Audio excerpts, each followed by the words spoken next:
I don't trust doctors. I don't trust medical professionals.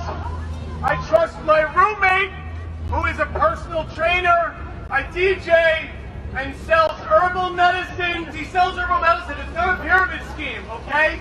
Not enough people are getting their medical advice from personal trainers, yoga teachers, and people that sell holistic medicine. Walter, you're an incredibly brave man. I mean, the stuff that you've done at the anti-vax rallies that are not called anti-vax rallies, the stuff you did with the QAnon supporters, it's incredible. Thank you. Are you ever concerned about your safety when you're doing these things? Yeah, I am very concerned about my safety. I usually, when I walk into a place, I quickly look at what is the point of egress. There's, how quickly can I get out? How quickly will I be bringing attention upon myself? There's certain places where you're not really, there's certain parts of rallies and these conferences where you're not bringing immediate attention upon you. Okay. And there's certain people I stay away from. I generally people with the AR-15s. Well, as a rule, I generally don't interview Proud Boys because they roll in packs. They're a little terrifying. And, I don't need to be surrounded by 10 to 15 people while I'm interviewing. Right. It doesn't, because it's normally if an interview goes south, you just want to walk away and get in, get out. And I generally, the funny thing is I went to a lot of these places alone. So, I mean, I feel like I can just move in silence, just, set up, interview, move quickly, get out. And that's been my MO. I mean, people make threats. I'm like, dude, I came to this alone. I didn't come in a pack. I didn't come to beat y'all up. I came with a microphone. Y'all did the rest yourself. I don't know, but so yeah, that's I've been doing this for a while. I mean, I'm a comedian. My work becomes very journalistic, but I keep trying to tell people I'm not a journalist. I mean, I don't think I could withstand that responsibility that comes with, the journalistic integrity. There's no integrity. I'm just going for something funny. It winds up having a huge social commentary on it. And as a result, I mean, the funny part is I actually understand their point of view better than, any progressive, someone on the left. I know their talking points I'll talk with someone for 15, 20, sometimes 30 minutes. You get to know them. I'm not debating them. I'm not, or sometimes I am. Sometimes I'm going directly at them. That's sort of fun. But yeah, the rest of the time I'm just, letting them trip themselves up. Are you anti-vaccine? Yes. I'm not anti-vaccine. I've been vaccinated against. I've been vaccinated. This is what vaccines do. Sorry. It gives you amnesia. Exactly. He can't even remember what he's been vaccinated against. No, I can't. Rabies. It was rabies. You were vaccinated against? I was bit by a raccoon, and I got vaccinated against rabies. I was camping, and I got bit by a raccoon. It was awesome. Yeah, so you just happened to get bit by a raccoon, yeah. And suddenly the doctors are like, oh, we have a vaccine for that. Yeah. Exactly. Talk to Leland, the shirtless guy. He'll tell you everything you want. Talk to the shirtless guy. He'll tell me everything. Leland. Yeah, he's awesome. Find the shirtless man. Where's the shirtless man? Mm-hmm. So I guess at this point you're best known for the anti-vax rally that you trolled. Is that correct? Well, I mean, that one I was the thing that everyone really knows me for is I was on the steps of Capitol Hill on January 6th, and that was interesting. What drew you to Capitol Hill on that day? You had an inkling that things were going to go sour? I absolutely knew something was going to go down. I mean, I've been going to these rallies before the election and after the election, and there was a rally that was in December, and I walked away from it. I was actually like bursting into tears because there was an energy in the air that was very violent, and there was a foreboding sense of danger that something bad was going to take place.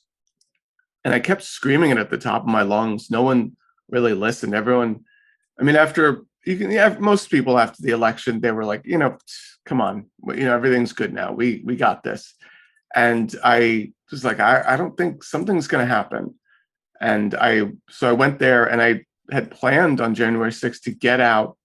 I knew what time Pence was going to certify the vote. And I said, well, let me get out by the time he certifies the vote. Let me be on my way out. And let me definitely be out of town by sundown, because I didn't want to be around. I didn't want to be around when the sun went down. Things get bad. People are tired. They're drunk. They're angry. So and I mean, when I was on the steps of Capitol Hill, that was like just as I was leaving. I thought I was done for the day. And then that happened. I said, well, I need to get this. And because I was, in uniform, no one suspected me at all. Mm-hmm.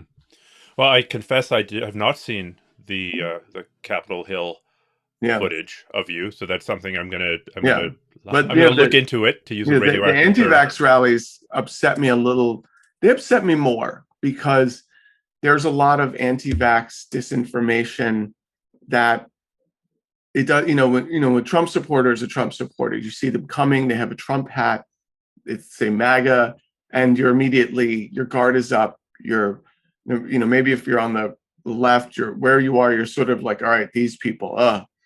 Whereas anti-vax disinformation it sort of creeps in. These little things that people will say that no one contests, no one pushes back on it, and it creeps in and it starts to spread between right, left, center, apolitical, and it has a very damaging effect, as we've seen. Yeah. We're kind of all developing an allergy to terms like the immune system. I mean, the immune, because it's going to lead to some comment about the beautiful human immune system. And when I was doing my undergrad and my master's in biology, the immune system was by far the most complicated part of the most complicated system in the human body, like by far. Yeah. What's your job? You are a special... I'm a firefighter with a hazmat specialization, and I left that world behind. Okay. But the point is that, when somebody previously mentioned the word immune system, I was like, oh, good. Like, now we can have an intelligent conversation about science and the human body. But now it's this loaded term, because immediately it's going to pivot, and you're going to end up with some kind of anti-vaccine stance. Yeah, absolutely. And I think I think one of the biggest issues that I see is that a lot of these, I know these talking points because I've been to these rallies, I've spoken to these people. And the problem is, I know these talking points, but the general public doesn't know these oppositional talking points. And you only learn about them when they make their way into the mainstream, right? I mean, QAnon has been around for years, but once this whole child sex trafficking thing started to really make its way into the mainstream, then there was actual pushback on it. And same thing with the vaccine. So now we're actually hearing about all of the anti-vax talking points, and those are mainstream. Joe Rogan's talking about it.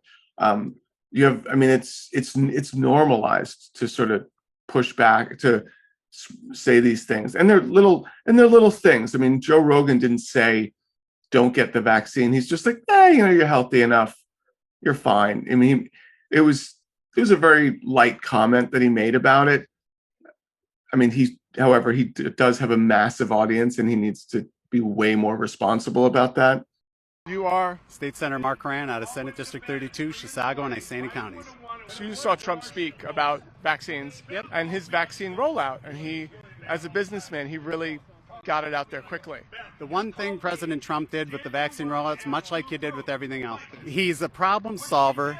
It just wasn't a job for him. He's a problem solver, and so he got everybody together and said, make it happen. Yeah. Removed the bureaucratic government obstacles so private sector can do what they do best: creative, ingenious, and productive and efficient, and that's what they did. The only reason there's a vaccine out there today. So are you getting the vaccine? No, I'm not. I would argue he has blood on his hands at this point. If not, I mean, I know 20-year-olds who've been out for 6 months with long-haul COVID, who are incredibly fit to start with. And how many people did those healthy 20-year-olds who had just a mild flu, how many people did they spread COVID to? right? This sense of just me. Well, what about other people? Why don't we take the sense of outrage that we feel around somebody who got totally hammered and went out on the highway and killed a family? Why don't we take that same sense of outrage to Keep that somebody energy who, alive? Yeah. yeah, I think it's also there's a lot to push back on, and they're bringing junk science into the mix, that you need someone that's a scientist to say, no, that's not true. There's no antigens in this, the amount, there's a lot of stuff that you can just get away with saying, that you need someone that's a qualified scientist or immunologist, epidemiologist to push back on. You need someone that is saying, no, that this vaccine does this, to explain what VAERS is, because at these rallies they're saying, so one of the accounts I boost and platform as much as I can is unbiased SciPod. Yep. And doctors doing, and I feed them all of the talking points. It's like, this is the new talking point. Talk about hydroxychloroquine. I thought we were talking, everyone thought we were done talking about hydroxychloroquine. No, we're not. They're all at the QAnon rally, the QAnon conference. They were all talking. They're saying, that hydroxychloroquine, that's the wonder drug. Get some of that. You won't get COVID, or you won't die. And fish tank cleaner. And drink it all. Drink it all. What else? So what are the other ones? It's they talk about the chemical compounds inside of the vaccines. Now, you and I know that a chemical an apple has cyanide in it, yeah, but it does not have a lethal amount of it. There's a lot of stuff out there. Like, there's fruits that are perfectly normal that have these trace amounts of bad things. Arsenic. Or they just used the chemical name. There was a girl who was her science project, I want to say 10 years ago, started a large petition against dihydrogen oxide, talking about how dihydrogen oxide is in every pesticide. It's found in every cancer tumor. It's found in wastewater treatment plants. It's found in all these terrible places. It's used in nuclear reactors. And of course, dihydrogen oxide is water, right? 2 hydrogen, 1 oxygen, dihydrogen oxide. Yeah. So if you use the full scientific name of glucose, it sounds pretty scary. Yeah, absolutely. And so there's not enough. I mean, how many doctors does the average person speak to? I'm lucky enough to have friends that are doctors. I can ask them and they would give me very specific answers on things. Now, it's also a joke that I use in my comedy, but most of these people, they know a personal trainer, they know someone who does holistic work, they know someone. Sells essential oils. Yeah, the barrier to entry for those professions is much lower than someone going through residency and being, attending physician. So, those are the people that most people are getting their medical advice from, and they should not be giving medical advice. And that's why we're here where we are now, because you let some of this flourish where I've heard very smart, successful people that have jobs, doing big things, saying, oh, well, I don't know why they're getting that vaccine. Why, it's too early. There's stuff that this is a medical conversation that is, we should have with medical professionals. Well, we instinctively give respect to people who are successful in one field and extrapolate that over to another field, right? I mean, what does Elon Musk know about COVID fatality statistics? Nothing. No more than the average person. Is he a pretty smart businessman? Is he a great promoter? Is he probably a pretty good engineer? Yes. Does he have a medical background? Absolutely not. So he's disqualified, like, automatically. And on top of that, he wanted his factory open sooner so he could, start making cars again. And yeah. Listen to this man. He's not a doctor. No. Yes. That's the problem. We're listening to people that are doctors. What the fuck? Just get vitamin D. Come on. George Soros gave me $100 to not talk about vitamin D. Breaking news, sunshine will save you. Sunshine. Breaking news, sunshine is your friend. Yes, The closest star to the Earth will save us all. It's why life is Don't here. be afraid of the closest star to the Earth. So then, when I've tried using this line of argument, and I'm sure you've run into this thousands of times, the response is, yeah, but what about the Great Barrington Declaration? Or what about this one doctor here? Here's a link to this one guy who calls himself a doctor.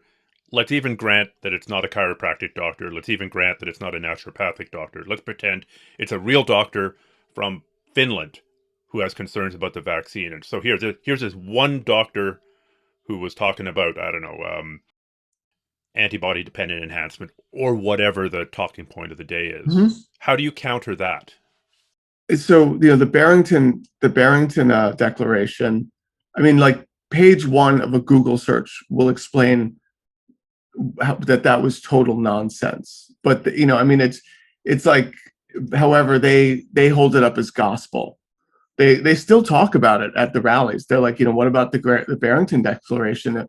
Plenty of doctors signed off on that. Because my argument is, immunologists and epidemiologists should be discussing this issue, not you, not your best friend. And then, there's tons of doctors out there and their voices are being silenced because they're against the vaccine and they have ethical concerns, they have this, that, and, their voices are being suppressed. It's like, well, what voices? Well, we don't know their voices because they're being suppressed. And that's their big thing. I mean, that's part of the right does that too. It's this, we're all being, they're all being suppressed. They love to play victim. I mean, so usually when I go to the anti-vax rallies, I'm not usually undercover. I'm going as pretending to be like an over-the-top parody of them, just because I want to just openly mock them. And, so usually, Trump rallies, I'm sort of going in disguise, not really, outing myself.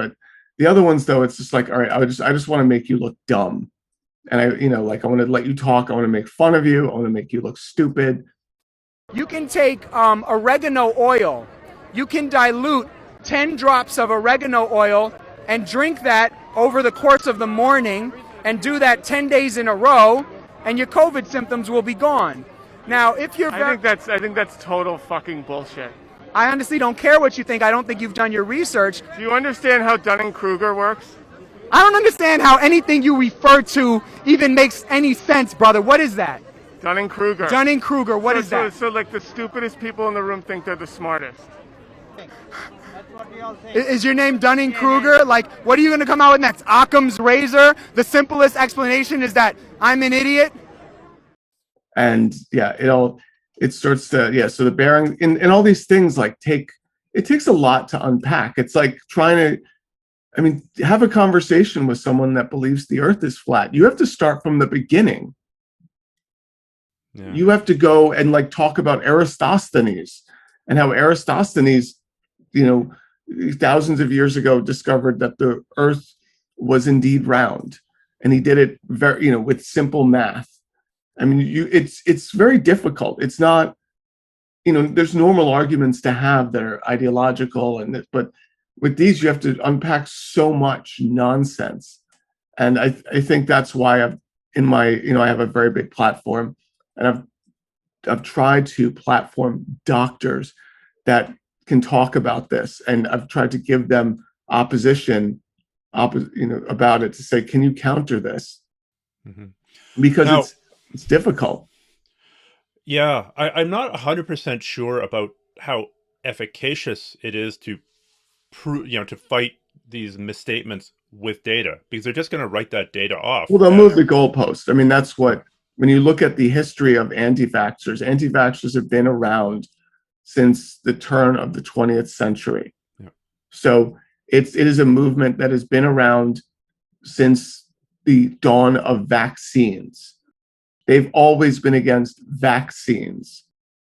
And they will all swear that they're like, well, we're not against vaccines, that we're not anti-vax, it's about choice, and they'll sort of, it's like white supremacy. Like very few people actually identify as white supremacists.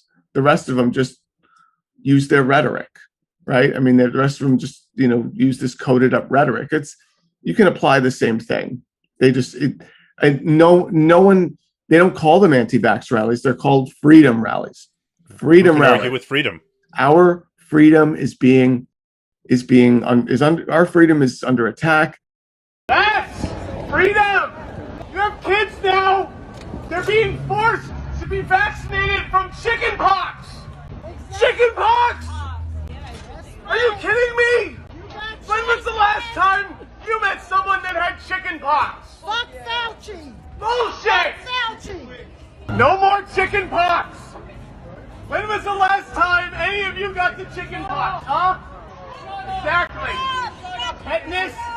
Shut the fuck up! Tetanus? I haven't gotten... When was the last time anyone got tetanus? Okay? I played tetanus on my phone. I had an IKEA where I played tetanus every day. Okay? Sometimes I won, sometimes I lost. Sometimes I was winning, and then you get that stupid little block that fuck everything up. Alright? Fuck tetanus. Hell yeah, fuck all that shit. Oh my god. Yeah. Yeah. Fucking building. Hell yeah. And what's really nasty, like Marjorie Taylor Greene made that comparison to the Holocaust, and everyone was really upset about it. I don't want to say I wasn't upset. It was upsetting, obviously, but I wasn't surprised. At every rally I've been to, they have that, they wear that gold star that the Jews wore under Nazi Germany. And they all wear that. Not all of them, but there's enough of them. I mean, if there's 3 or 4 people wearing that, that's enough for me, because it's like wholesale offensive for me. They all talk about that. All of the signage is weaponizing the Holocaust against vaccines. They will have, I was in one Brooklyn where they had a supposed Holocaust survivor speaking. And we were there to troll and make fun of them. And the response was, you just interrupted a Holocaust survivor. And I think it's pretty nasty. I think the Jewish community needs to push back on that, because that is,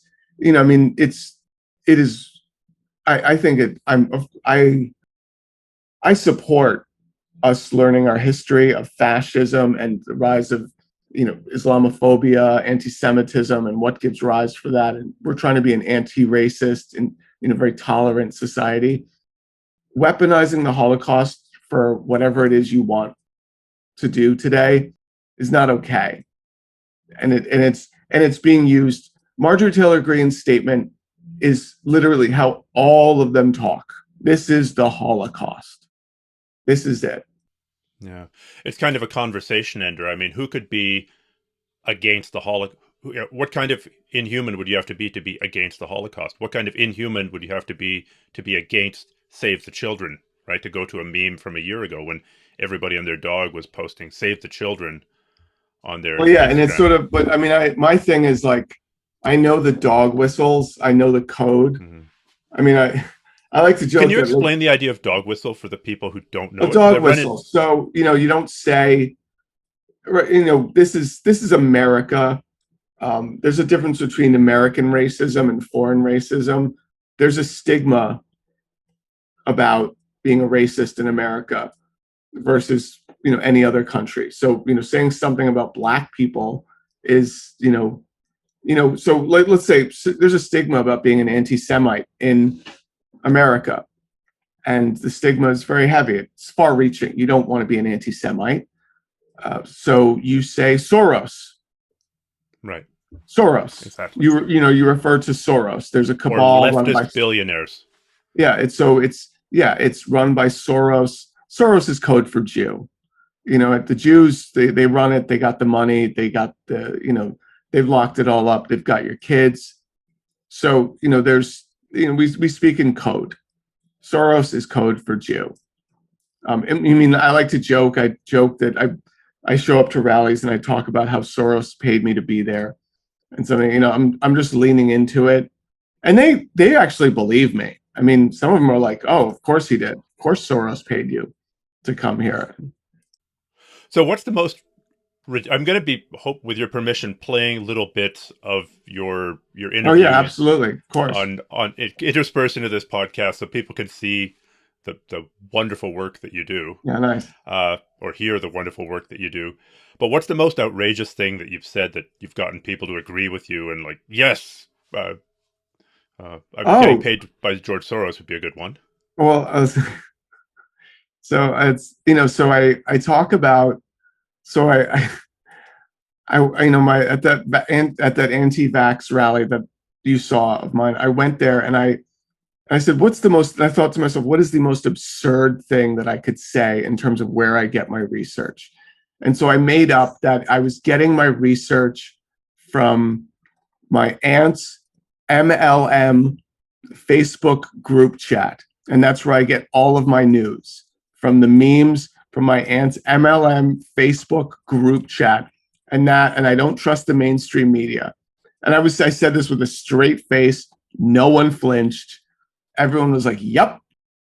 And if you are trying to figure out your news sources, you just have to find the ones that seem to make sense and be courageous. Oh, I don't listen to any of the mainstream media at all. Yes. Like my aunt has a Facebook group chat, for her MLM, and they do a lot of herbal medicine and stuff that can fight COVID, and I'm getting memes and stuff like that. That's just really opened my eyes with all of it. Yeah, no, it's happening. America and the world are waking up. I mean, it's the most absurd thing to say. And I actually was just at the QAnon conference, and there was a counter protester there who was, progressive, and he was just completely incensed by their presence and everything they were saying. He was outside of the conference, and I went up and interviewed him, and I told him the same talking points that I say to all of the conservatives. And he's like, this is satire. You cannot be serious. He's like, are you kidding me? And when I edit it, I'm gonna edit like me saying the exact same thing to other people, and them just being like, yep, they didn't flinch. So I get my vaccine research from there. That really opened my eyes. I listened to my roommate, who is a DJ, a personal trainer, and sells herbal medicine. I trust him more than I trust doctors. And no one flinched when I said this.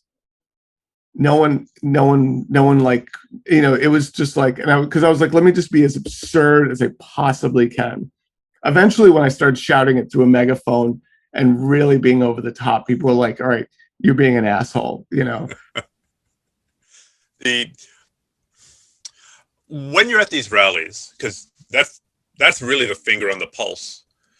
I'm wondering if you see the memes before they hit the mainstream. I mean, it seems like every week there's a new talking point goes out, and all the anti-vaxxers that I know and that contact me on social media, this is the week that everyone's worrying about antibody-dependent enhancement. Last week was the week that everybody was worried about the J&J vaccine. The week before was the week that everybody referred to some obscure study from, I don't know, bloody Ethiopia or something. That's not actually where it came from, but it seems like it's like they're all told to, like, this week, this is what we're talking about. Blast your friends with another tidbit of information. Do you think that's true?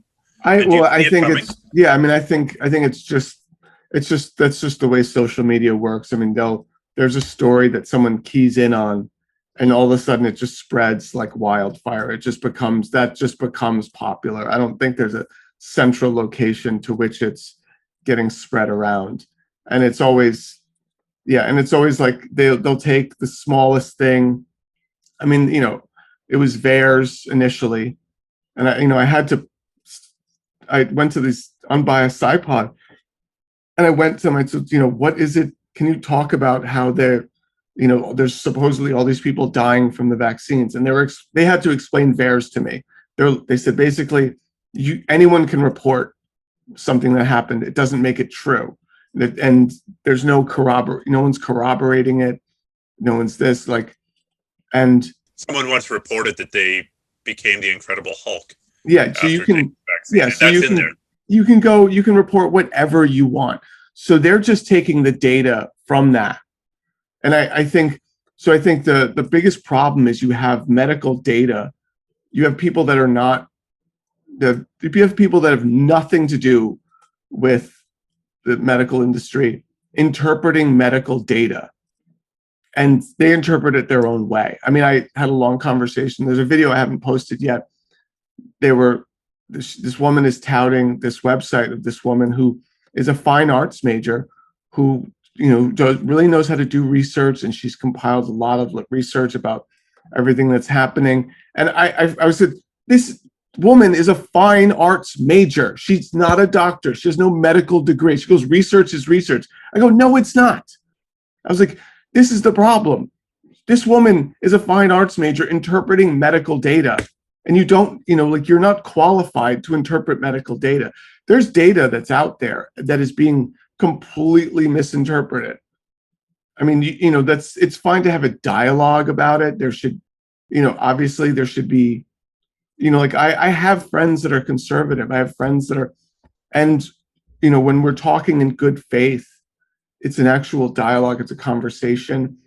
But, when you get into this like conspiracy nonsense, it's ridiculous. I'm like, I can't have a conversation with you when you're interpreting something that you should not be interpreting yourself. I'm tired of all these fact checkers. We need people with no medical expertise analyzing medical data. That is what we really need. Some people think we're all stupid. We're not all stupid. The point is freedom and liberty. And right now, our freedom and liberty is being curtailed by the book 1984. I haven't read 1984, but I heard it's a really good book. You don't have to read it to reference 1984. You can just say that something is like 1984. That doesn't give them the right to silence you. Without a detailed statistical background. I mean, if you can't explain to me what levels of significance mean, you really shouldn't. I mean, the example here is, I think it's in today's news, about some cases of myocarditis, like heart inflammation, in people who got the vaccine in Israel. So that's one country out of how many countries have received the vaccine. And it's in one age group for one gender. It's like young men. All right. So now, is this above or below the threshold of significance, right? Could this happen by chance? And there's an entire field of statistics designed to suss out whether something could happen by chance. Because if you take different age groups in different countries, eventually, just by random fluctuations, it could be 10 people suffering from an illness in one group out of 100, as opposed to 3. Like, it's just, unless you can sort out those statistical fluctuations. Well, let's do a basic tutorial for your listeners. So, okay, so when something has mercury, explain what that means in terms of like something having mercury. So what does it mean when something has, explain like the levels of like active ingredients of something. So like, an apple, like let's say like, you eat a piece of sushi, it has mercury in it. Explain what those levels are. Mm-hmm.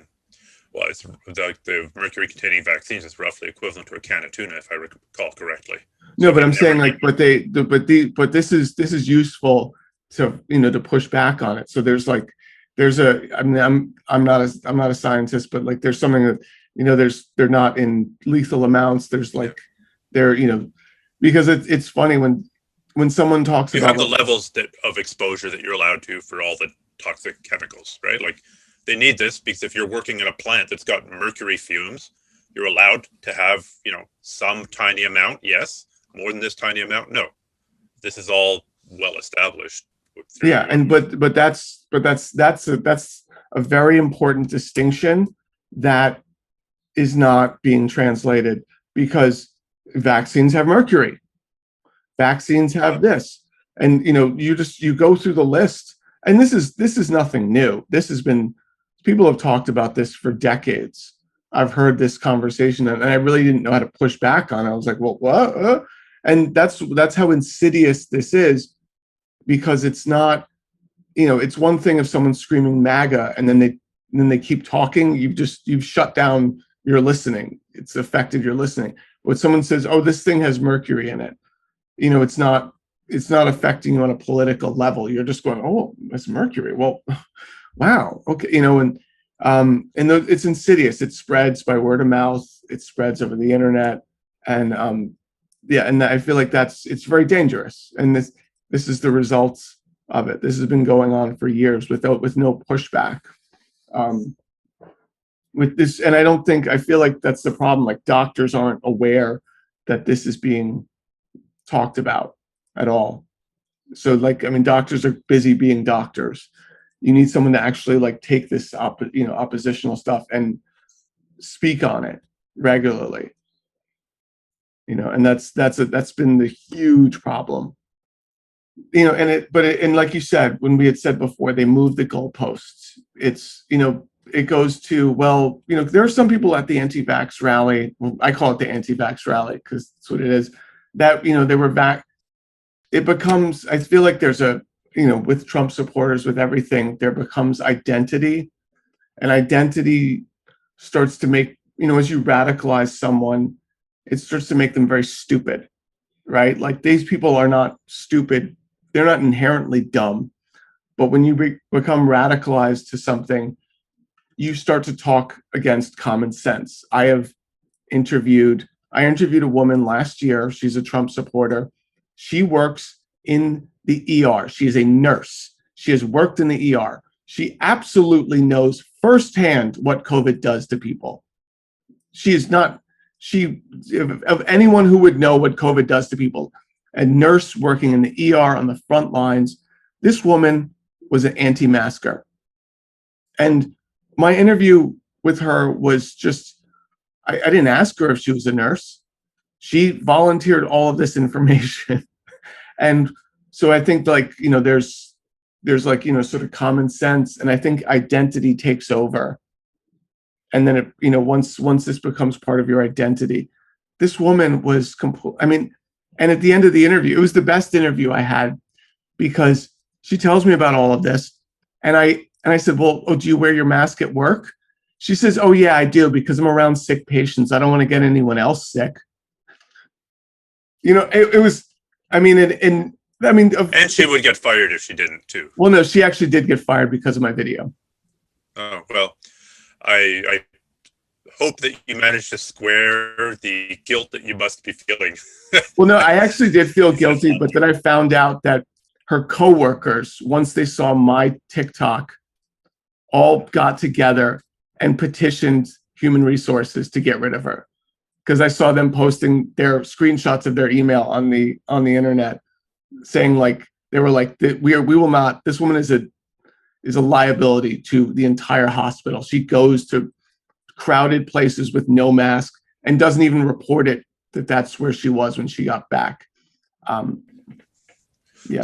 So Walter, when I let my audience know that I was going to be talking to you, a couple people came to me with a rather, I thought, legitimate concern is worth talking about. And the concern was, Stephan, I'm not an anti-vaxxer. I've been vaccinated, but I'm not sure that making fun of these people the way that Walter does is beneficial. It's not going to change any of their minds. It's just going to drive them deeper into their belief system.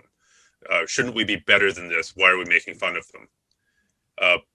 That's their, that's their choice. They don't have to follow me. They don't have to watch my videos. That's totally fine. But I mean, if they went to a rally and they saw firsthand the complete nonsense that they were spreading, those same people, those people that are complaining about what I'm doing, have them go to a rally and see a Holocaust or supposed Holocaust survivor get on stage and tell a bunch of anti-vaxxers that this woman said, I kid you not, I lived in Germany, during the Nazi occupation, and this is exactly the same thing. And this is a Holocaust survivor. But using her, I don't know. I mean, I tried to do the math on how old she must be. I was like, what's going on? Like, are you 100? Like, were you 2 years old? Like, I'm not even. It's possible, because if you take 1 million, I think there's roughly 1 million doctors in the United States. If you take 1 million doctors and you assume that 1 in 10 people is mentally ill, and now let's say for doctors it's less. Let's say 1 in 100 doctors is mentally ill, or 1 in 1,000 doctors are mentally ill. We'll take a really generous thing. That still leaves you with 1,000 mentally ill doctors. Even 1 in 1,000 still gives you 1,000 mentally ill Well, doctors. see, the people that are listening, it's making fun of someone, that's, you can choose to be offended by that and whatever, and you can have your own reservations. But this is the problem. They have not been to a rally. Those people that are objecting to what I do have not heard what comes out of their mouths. And this is the same problem when we had Trump and we said, well, what's wrong with these alt-right people? What's wrong with it? What's wrong? And then eventually, once those people started to creep into the mainstream, then America saw exactly what was wrong with it. It was like, oh, no. These people are malicious. Like there's a problem. And I think that speaks to exactly what I was saying in the beginning, is that those people don't understand what's being said. It's not really in the mainstream yet. There's a lot of anti-vax stuff that's reached the mainstream. There's a lot more. There isn't. These people, everyone there will weaponize the Holocaust against vaccines. You shouldn't. The Holocaust is not your little plaything for you to just use whenever you want. I find that just completely offensive. You know what I mean? Just calling someone Hitler, like just in passing, is one thing. I don't find that offensive.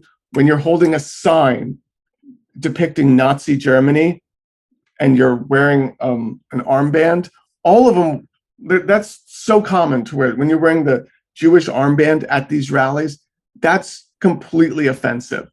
Yeah, it's totally minimizing the insane suffering that the Jews, the gays, the communists, and the millions of people that the Nazis exterminated in the most horrific way possible.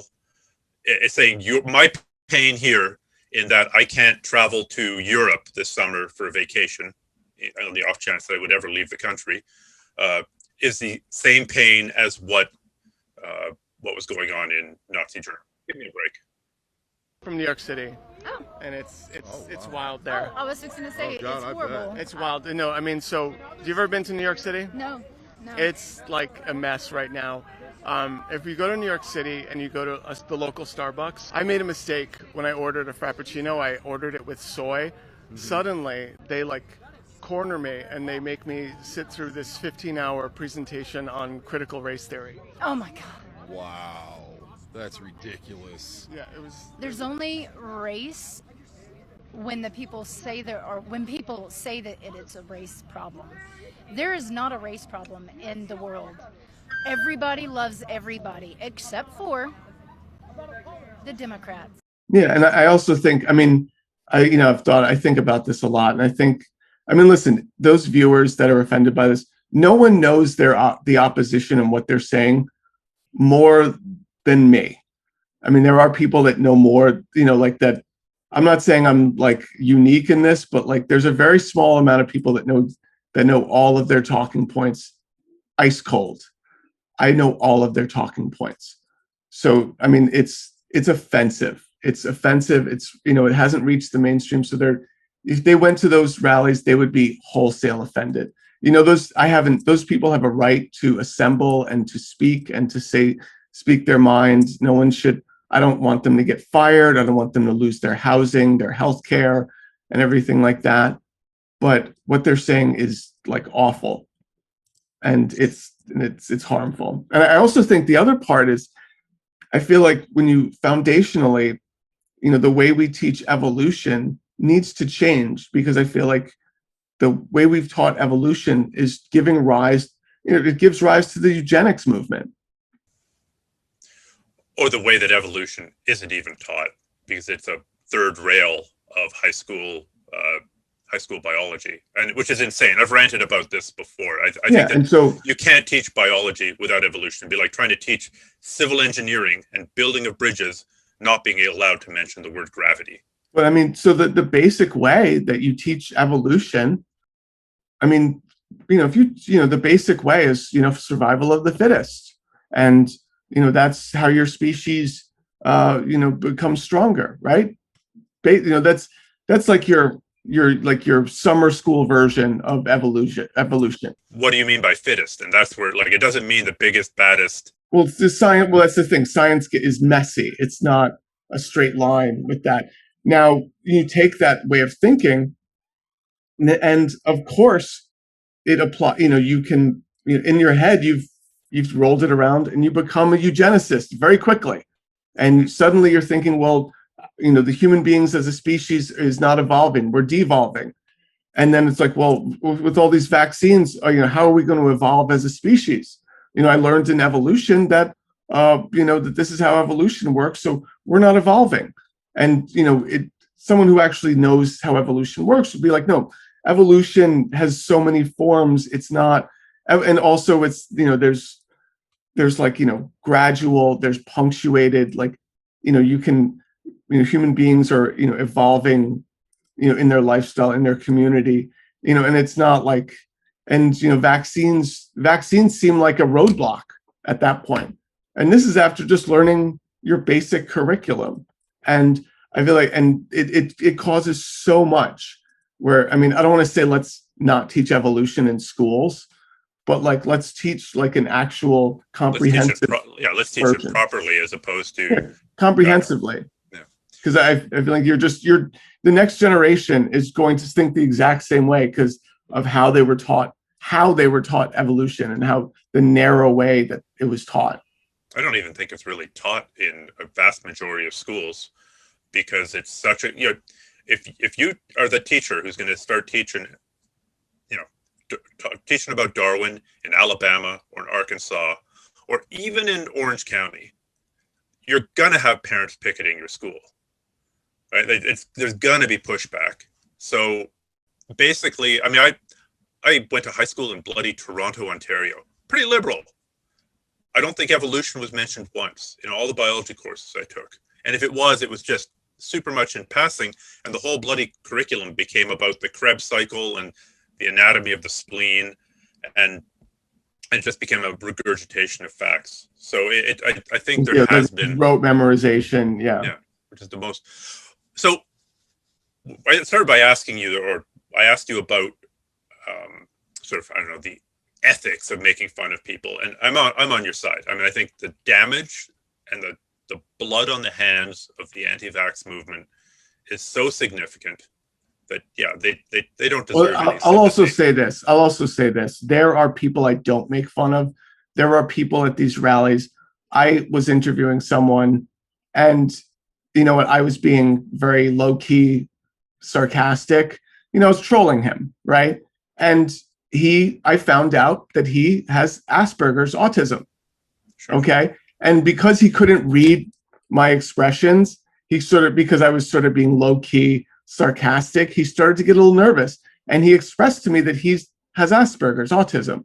And he says, well, I'm having trouble right now understanding you, and just reading you.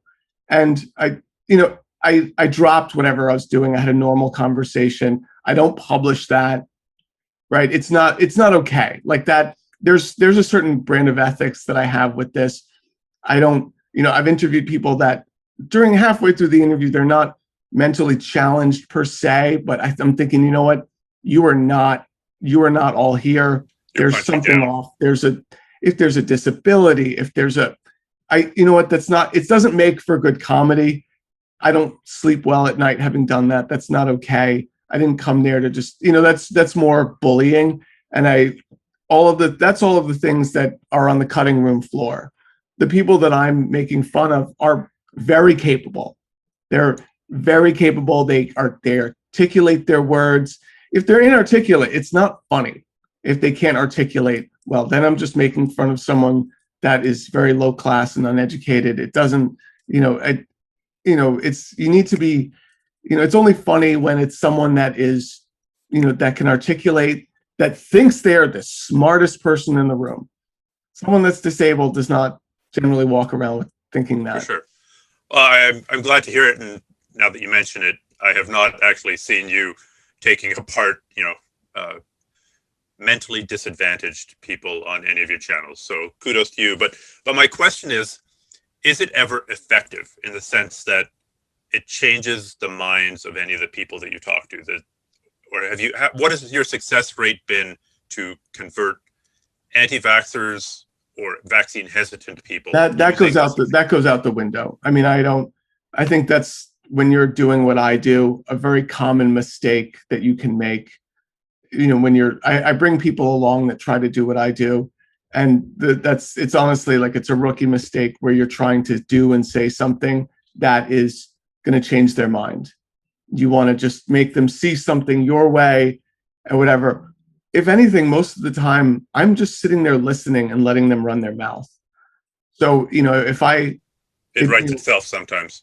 Yeah, well, the thing is, the end result is that I actually can have an argument. If you're going to debate someone, you want to know your opponent's argument better than you know your own. You want to know it ice cold. I know their talking points ice cold. Barrington Declaration, all what's in the vaccine, how it was rushed. But you and I know it had EUA, it was emergency use approval, had all the things of FDA approval, all of that. So you have that. If I don't go into it trying to change their minds, the best thing I'm trying to do is, I look at it as like this cancer that I don't want to spread.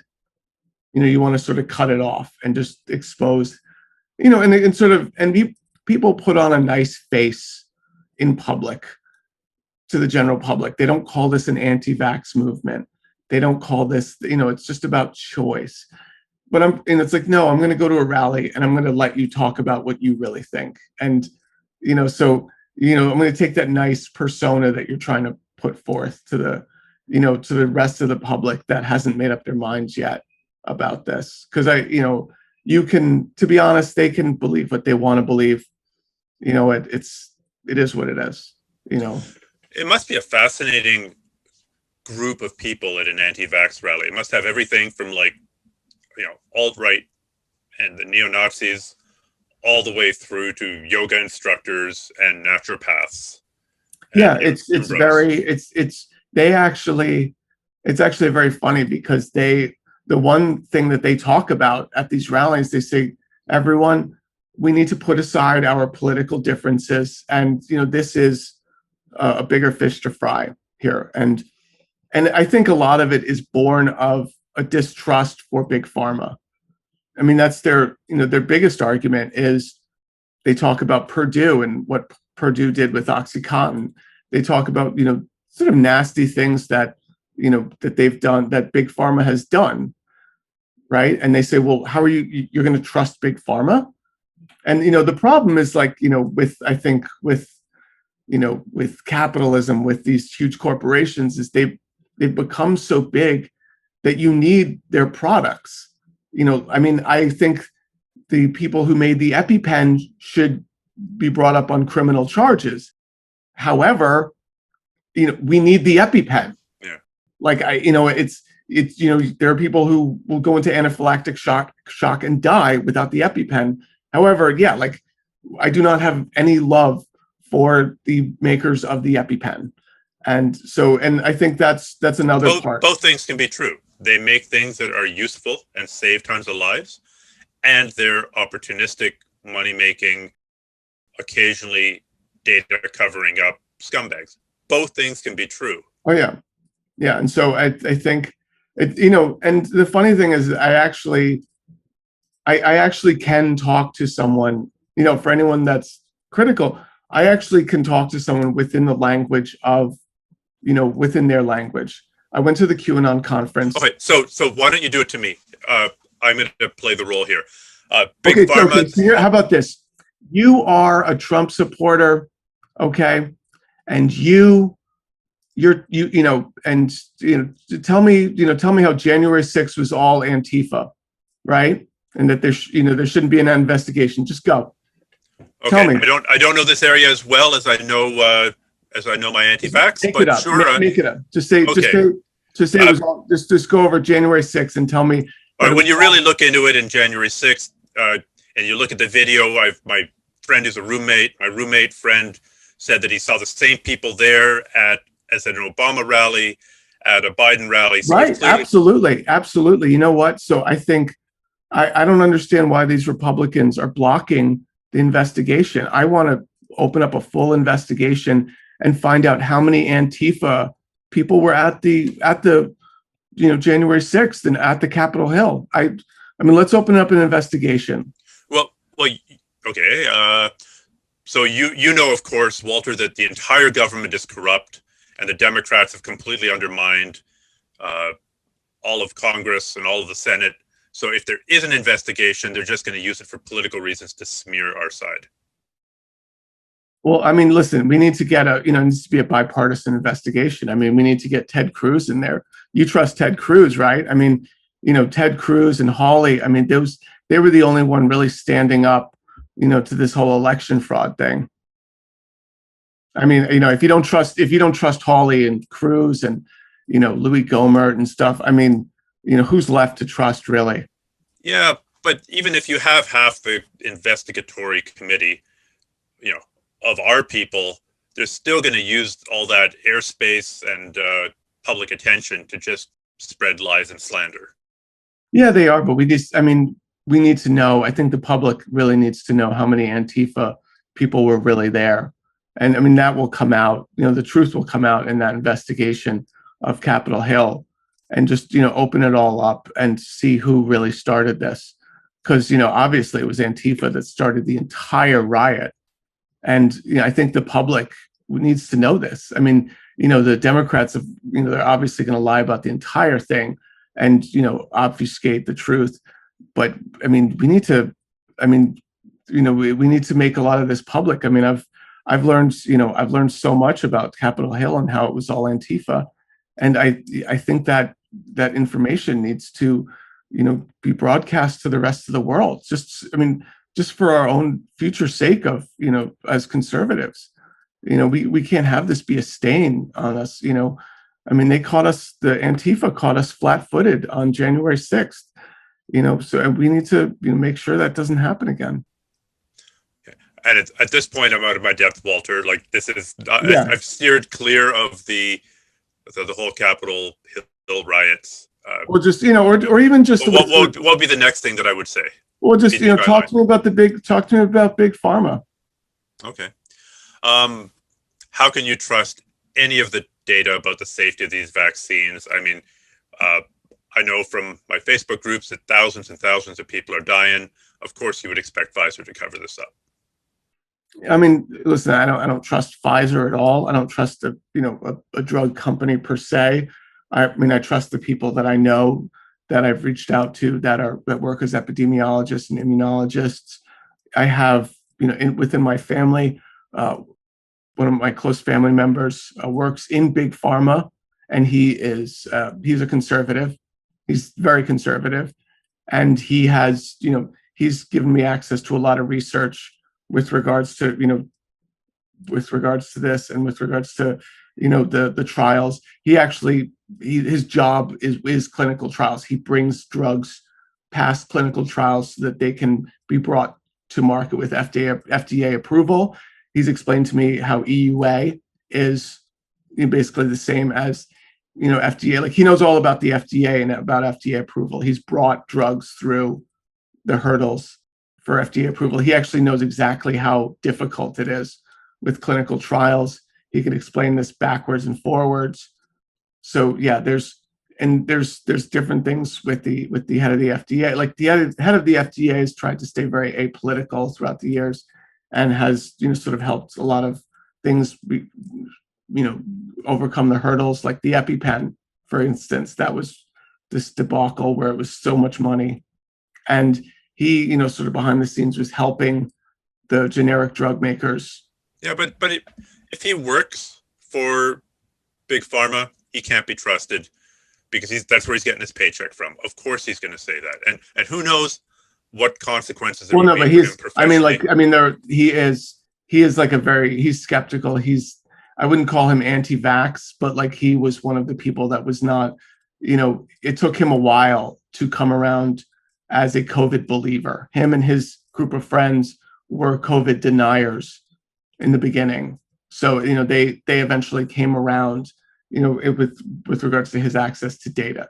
So, that's just one That's just one thing. I mean, I've got other people that I trust that are immunologists, epidemiologists that I've spoken to that, can actually interpret this data. So when I'm looking at things like VAERS, I'm interpreting it through a medical lens. Well, I have people that I trust.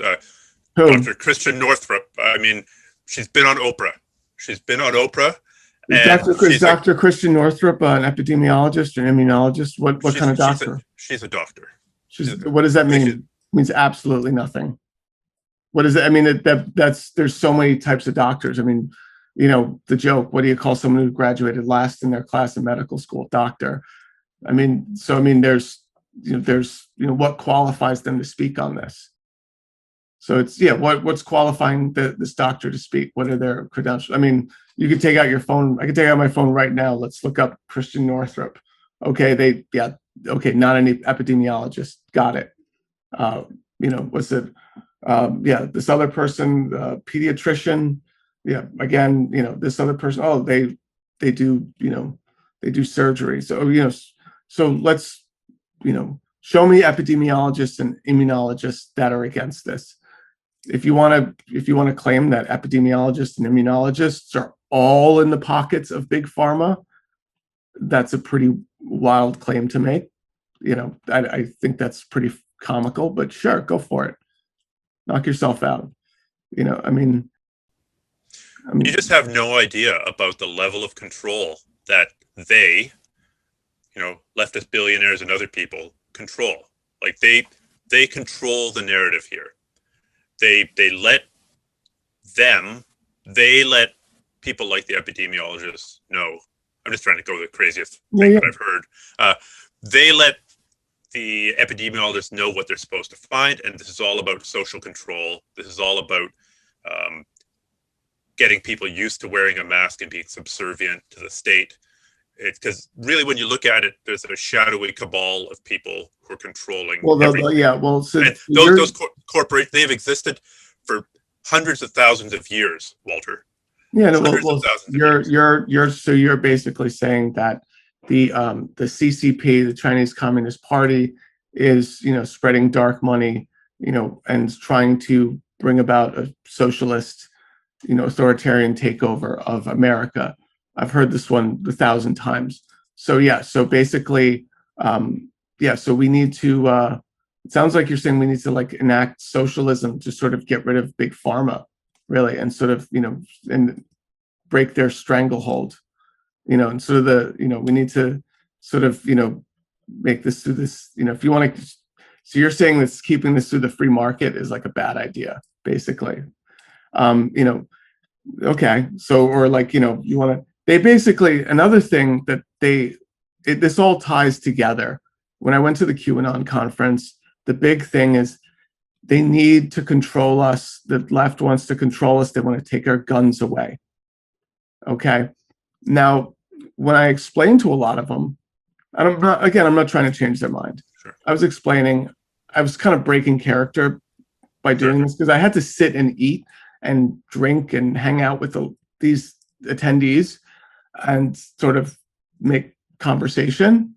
So, they all talked about that. And what I explained is I said, well, the left actually loves guns. There's a saying, if you go far enough left, you get your guns back, and which floored them. They were like, wait, because it sort of disrupted that narrative that the left wants to take away the guns. I said, yeah, well, most of the people on the left, especially the far left, despise Joe Biden. They don't like him at all.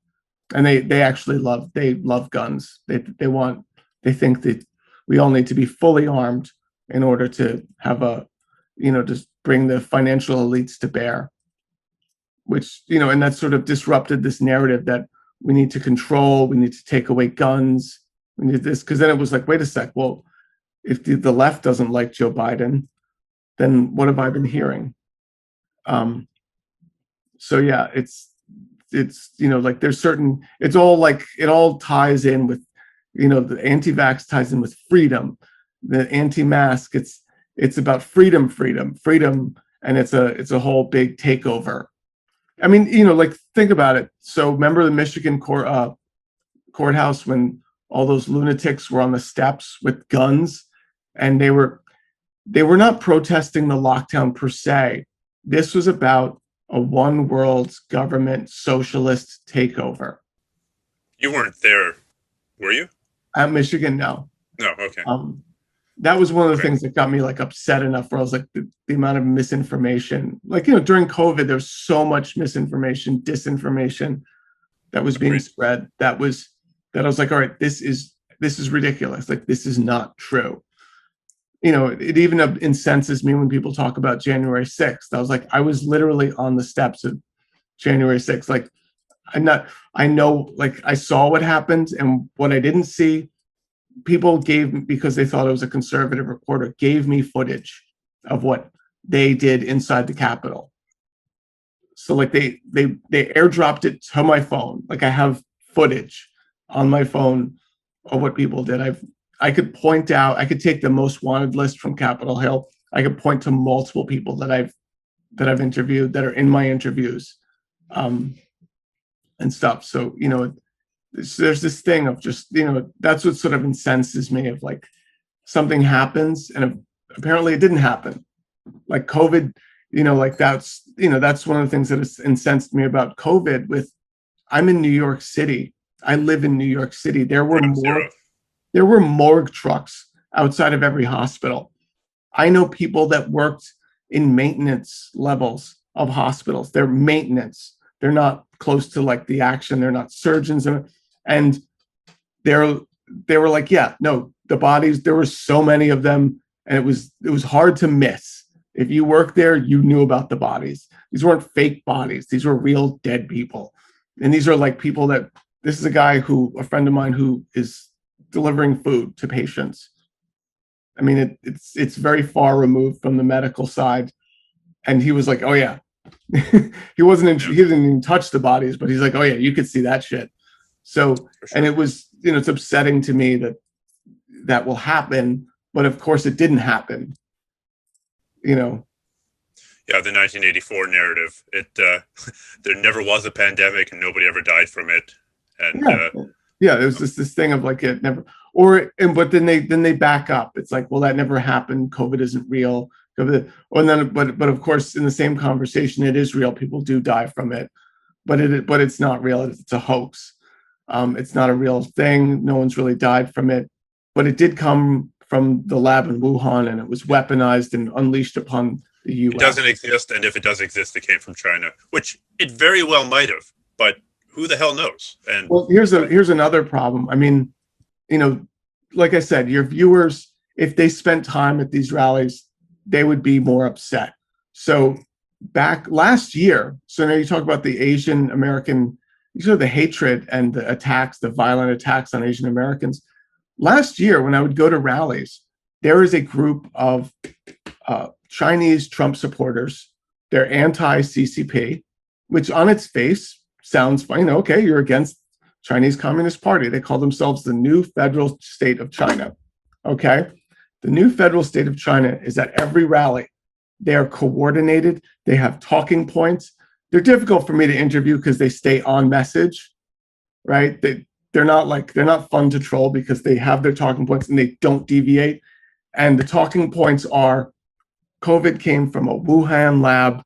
It was weaponized and released upon the Western world. Okay? These are Chinese people telling this to white Trump supporters. Hell, what's this organization's name again? The new federal state of China. Okay. Is that related to was it Steve Bannon? Yep. Steve Bannon co-runs that. He is Steve Bannon runs a Asian group that is anti-CCP. Okay. And they spread tons of propaganda, tons. Okay. I interviewed them last year, right after the election. There was the Stop the Steal rally a few days after the election was called. And they were there. I interviewed them. I never posted it because they stayed on message. They stayed on their talking points. And I was like, I don't want to platform this garbage. But once the attacks started to come, I was like, people need to understand that there is a group of Asian people going around telling everyone else. And these are like Asian, they're immigrants. Like from their speech, you can tell that English is not their first language. And, they're speaking authoritatively. I mean, who are you going to believe? So if you had to guess, what's going on there? Steve Bannon runs it. There's nothing to guess. Steve Bannon he runs it. He's spreading anti-CCP propaganda. It scares. So as a result, everyone thinks, all the Trump supporters think that everything is related to the CCP. This is all, it's all CCP. And no one, when I say CCP, no one knows really what I'm saying. I have to spell it out. I'm like, Chinese Communist Party. Everyone just calls it China. But the conservatives know CCP. So CCP, it's all, every CCP is, doing, ton of damage behind the scenes. They're electing Biden. Biden's in bed with the CCP. It's in bed with China. This is in bed with China. China. And, China wants to take over and, have authoritarian communism in the US. Yeah. And I think neither you nor I would be touting China as a wonderful example of human rights or transparency. Yeah, it's hard to push back on that. You're like, it leaves me in the position of I suddenly have to debate China. Like I have to glorify China. I have to, so it's like, I don't really want to talk about China at all, and so it's like, now I have to talk about it and, say all this stuff. So it's like, this is like, so, it's propaganda, it's disinformation, it's things. So, and there's a lot of it, and it's far reaching. COVID came from a lab in Wuhan, and they were very coordinated about calling it the Wuhan virus. No surprise that there's physical attacks on Asian Americans here. So, given that you're physically at the nexus of QAnon and the anti-vax movement, what do you think comes next? If you put your Nostradamus hat on, what's coming in the short to medium term? Well, the problem is that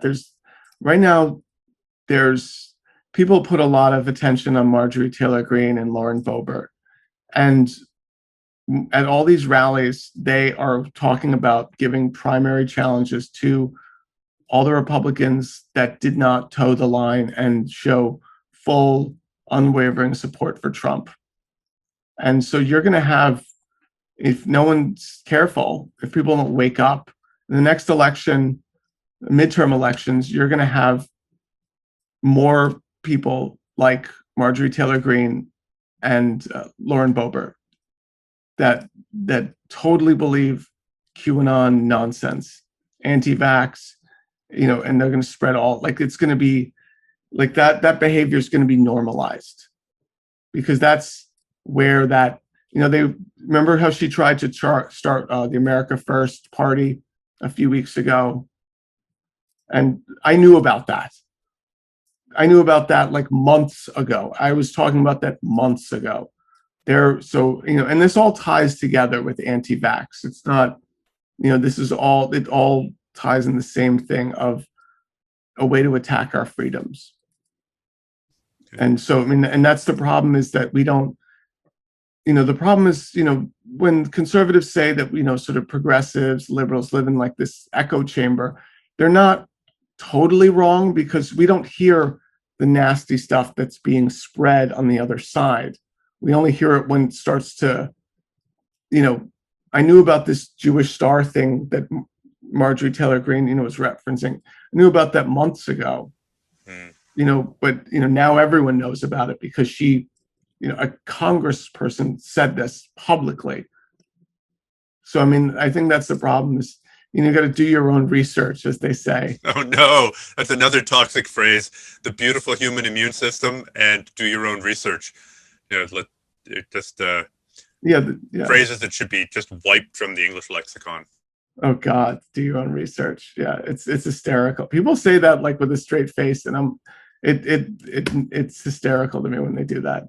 Yeah, I'm pro doing your own research if you can read an actual scientific paper. But if you're doing your own research just watching a fucking YouTube video, or cobbling together 5 different Facebook memes, then just fuck off. Yeah. I don't normally swear on this podcast, but look what you've driven me to. Well, you know, I mean, that's the thing. There needs to be like some sort of baseline of like what counts as actual research. It's like that's not research. You know, I can't do that research. So that's why I ask like an actual doctor with regards to this. You know, and yeah.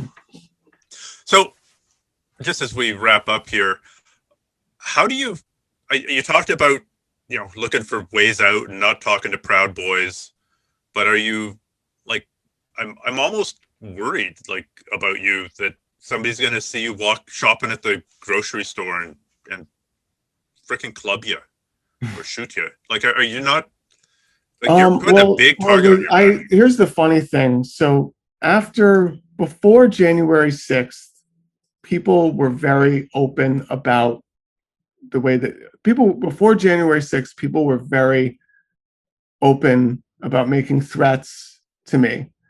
And once that started to become, you know, an actual like, you know, terrorist act, in that dropped. So, I mean, when I do, I'll be honest, when I get threats, I just forward them to Homeland Security. Well, you have a relationship with the FBI now, don't you? After your time on the Capitol they steps? came and questioned me. They took all my interviews. They, you know, which is kind of surreal. They came and questioned you because they thought you were a rioter, or they just wanted your information, or I think they knew that I hadn't done anything, but like they didn't know that they saw my TikToks. It was public information that I was there. I had a YouTube video, I had TikToks about it.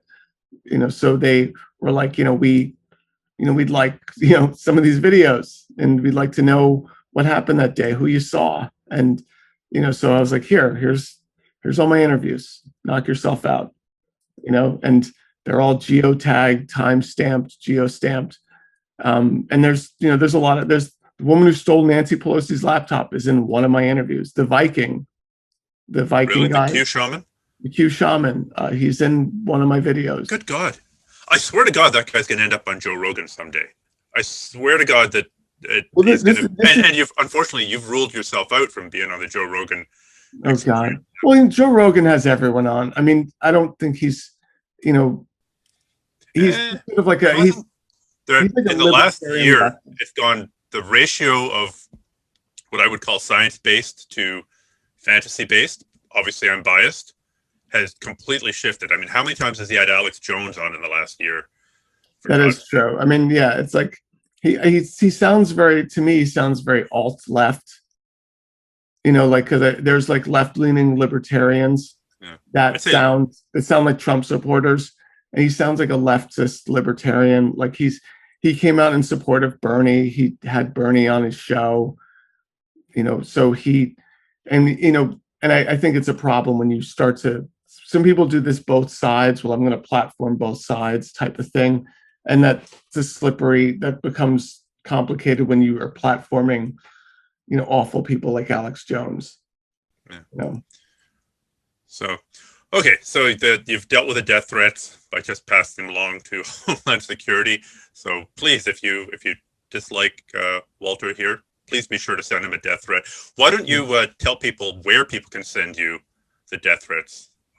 So you've got a TikTok, you've got a YouTube. Instagram. I'm on basically every big platform. I'm on TikTok. It's my biggest platform. It's TikTok, Walter Masterson.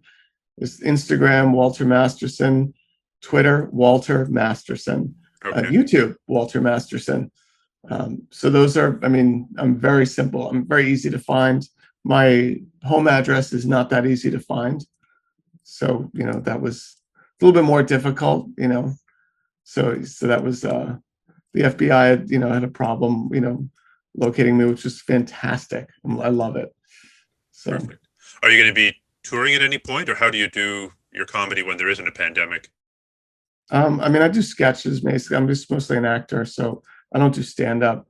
But yeah, I mean, eventually what I want to do is start trying to platform, you know, progressive, you know, politicians and interviewing them, you know, it's kind of like a Borat, Ali G type of thing. Because I can't just troll Trump supporters for the rest of my life. I mean, you know, eventually I'm going to become a little too stressful to like worry about getting beaten up wherever I go. So eventually I'm going to pivot. I'm trying to pivot out of that and just, interview, because have it be more fun, and comedic, and less like I'm, giving you a lens into this other America. Well, clearly the Ali G, Sacha Baron Cohen influence is strong with you. Yes, thank you. Yeah, I want to do something like a Colbert Report, something like that, where like we're the early vintage Colbert. Yeah, it's kind of weird how some of the best political commentary of that era came from comedians. Well, and I've thought about this because people start to look to me like a journalist, and I'm not a journalist. I'm a poor journalist. And I think the problem is that the media companies have less and less actual reporters. I mean, if you look at most media, it looks like vlogging. They're vlogging, right? I mean, so they're not like, there's not a lot of people on the ground doing reporting. And that, because that doesn't really sell. Like we want, so it's very op-ed. So, I mean, op-ed is what gets shared, Yeah, that makes sense. And and as a result, people look to comedians for their news, which is terrifying. People message me for like actual like advice on like politics and everything. I'm like, wow, this is awful. Like someone's messaging me that like as if I'm an expert on, the Beltway. I'm like, this is bad. Like, well, I mean, it's okay. So people should be coming to you for medical advice or political advice, but you are doing a very valuable service. I platform a lot of good people. I try to platform people that are, I try to platform Black, Indigenous people of color and those creators. I try to platform doctors and scientists and like unbiased SciPod and, and other ones and just, help them have like a serious platform. I'm sure we've shared many of the same things.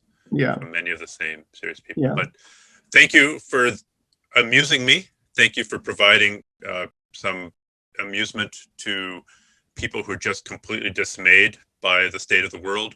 And thank you for providing a lens into a pretty dark place, because this shit is going on. And if we're not at the center of it, we do see it. We see the ripples of it spreading out, but you're there. Right. Yeah, I think if anyone's listening, you know what? Go down to an anti-vax rally. They're called freedom rallies. If you see a flyer being shared on it, it's called freedom. It has the word freedom in it. That's an anti-vax rally. And I implore anyone to just head on down, listen to what they got to say, and then come back and tell me, how out of line I am for making fun of them and disrupting them and making them look dumb. Yeah. And maybe reread 1984 while you're at it to see about. Well, I think everyone needs. I think there needs to be a new law. So that was one of my jokes when I go to these things. I say, "Well, I've never read 1984, but this is kind of like 1984," because I feel like there's one woman that was like, "Oh, I read that." Like no one's read that goddamn book. There should be a law where you cannot reference that goddamn book unless you've read it. Yeah. Like read the book. You can say whatever you want about it afterwards, but too many people are referencing it like they've read the goddamn thing. And you can't share a goddamn article on Facebook until you've actually read the article and have just like, oh, headline, I agree with this politically, share. Oh my God. I haven't been on Facebook. I've limited my exposure to Facebook since the election, because I was like, after the election, I was like, I can't do this. There's like someone posted this about, some cartoon, some Looney Tunes thing. It was like, oh, the headline is that it's canceled, that they've canceled it. And they were like, this is ridiculous. And I looked closer. It wasn't Looney Tunes. I think it was like some like Pepe Le Pew or whatever. I forget. I clicked on the article. It was that there's just a disclaimer that Disney put saying this is a little dated. Some of it might seem offensive now, but it was just a disclaimer. That was it. Disclaimer added. Go on Disney Plus. You can watch it right now. But like, of course, the headline canceled, and this person's railing, being like, "I'm tired of this canceled And I'm like, literally the first paragraph tells you this is like, you didn't read this at all. Like, I was like, and that's something actually everyone is guilty of. And, so I mean, yeah, they've overcorrected recently. Social media has tried to overcorrect since January 6th, but they were late to that game. I mean, Facebook, YouTube, Twitter, Instagram, like they are responsible for radicalizing, a lot of the radicalization that we've seen today with regards to complete misinformation. I would have to agree. Facebook is still an incredibly depressing place for me. I did make it better. After I got vaccinated with the first shot, I did two things on the same day. I posted pictures of me getting vaccinated, which is apparently a hugely controversial act in the martial arts space, which tends to skew a little bit to the right, but it's not exclusively the purview of the right. And then I also released, against my better judgment, a video talking about how mRNA vaccines don't change your DNA any more than taking a photocopy of a cookbook changes the recipe in the cookbook. And all hell broke loose. And in the next 24 hours, I think I banned and blocked over 500 people. And my life became better, but it's still not better enough. Deleting Facebook off of my phone is the single best thing I've done for my mental health in the past year. If I go to Facebook occasionally, but it's on my computer, it's not there for the compulsive scrolling and then the screaming at the phone as somebody posts another idiotic, stupid thing. Yeah.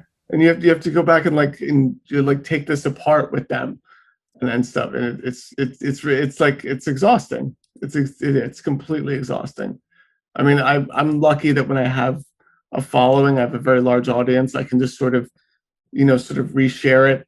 And, we can all sort of get together and do this where it's like, I have suddenly let's 20, 30 people are jumping in to do this. And, it doesn't seem as, daunting when it's like just me, we're sort of crowdsourcing this issue. So yeah, I mean, those things drive me absolutely up the wall. Yeah. Okay, people. Well, they know where to find you, Walter Masterson, on pretty much every platform. It's been an absolute pleasure, man. I just love your show, and I look forward to talking to you more. Thank you so much for having me on, man.